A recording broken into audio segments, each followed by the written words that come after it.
Hi, this is Scott Garibay, and today I'm going to be talking about the Drudigar VidQuest, and specifically, I'm going to be talking about Bell Day at Six Bells Village, okay?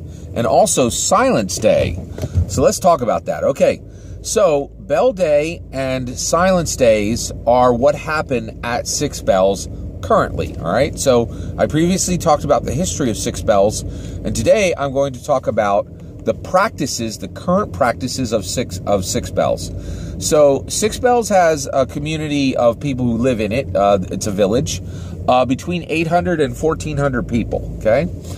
And by the way, Six Bells is not walled. It is not, so it's a village, so it has no walls, all right? All right, now, so I explained the Six Bells, where there's essentially these six bells, and they're ensconced in these, essentially these stone encasements. Each one has its own. Each bell has its own individual encasement, right?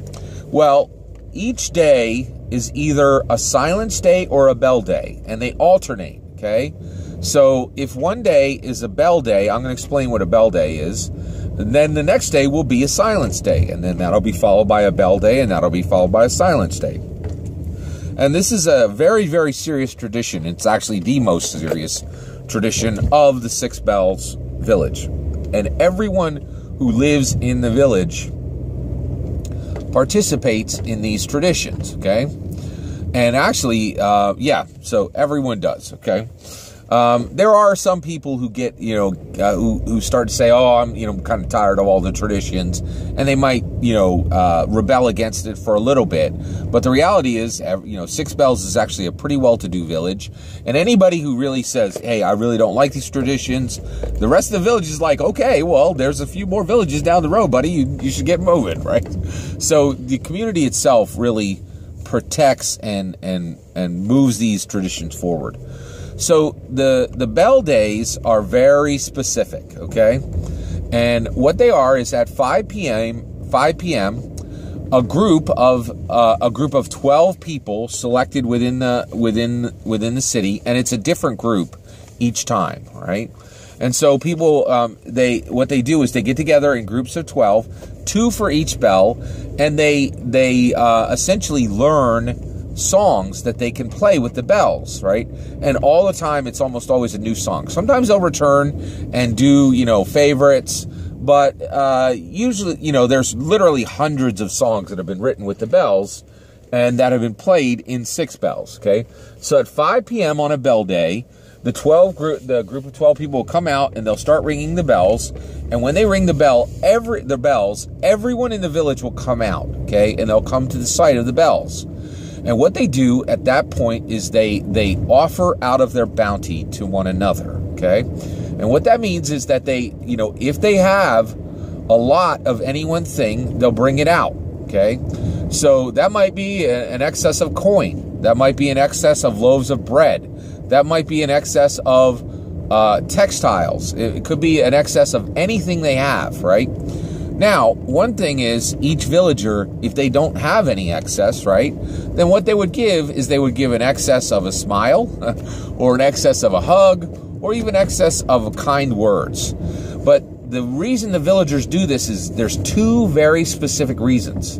One is when the bells ring, everybody gets up and moves, right? So if you see anyone in the village who isn't getting up and moving, it tells right away that something's going on with that person. So one, it gives everybody in the village a super, super hyper awareness of who actually is in the village and who is not, right? It also gives them a very, very distinct hyper awareness of need and sickness, okay? So if somebody's in need, generally they're going to be given a smile or a hug or things like that. And this isn't really too much frowned upon. Basically, if somebody needs something, they all share. Like it's just part of their culture, right? And if you come to, offer out a bounty and you have nothing in your hands, you are essentially communicating, I don't have bounty. And so you'll receive more than other people, right? And then, but also, if you're sick and you can't move, the village is very aware of this, right?